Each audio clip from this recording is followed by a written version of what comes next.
Ein Hummel sein Milchautomat verreckt und der Mike riecht ihm wieder.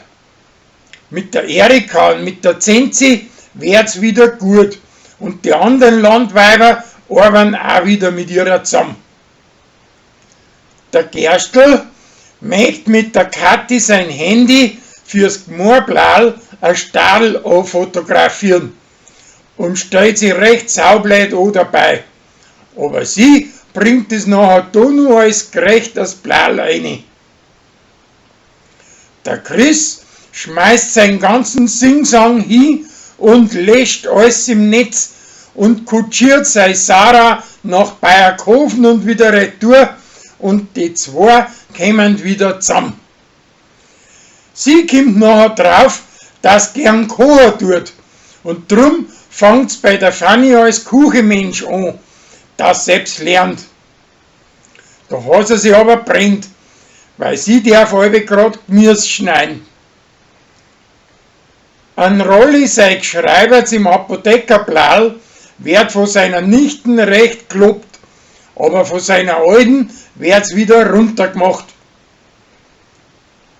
Der Chris kriegt von der Josie einen Strafzettel aufgekaut, aber er bildet sich ein, dass sie den wieder zurücknimmt, weil er ihrer Avanzen macht, weil sie ihm halbe zublinzelt.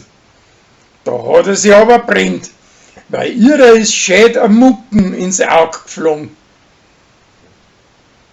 Der Flori lernt der Weiberts kennen und meint, er kann's rumkriegen, indem dass er ihre Ohrwascheln voll soßt übern Kräutertee.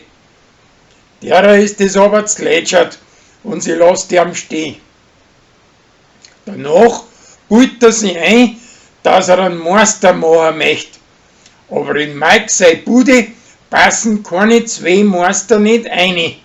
Und drum möchte er eine Zweigstelle aufmachen und eine Halle kaufen, aber er weiß nicht, dass die bald verkehrsmäßig nichts mehr wert ist, weil eine neue Bundesstraße kommt. Und durch das wurde ein ganz anderes Objekt zu einer Goldgrube.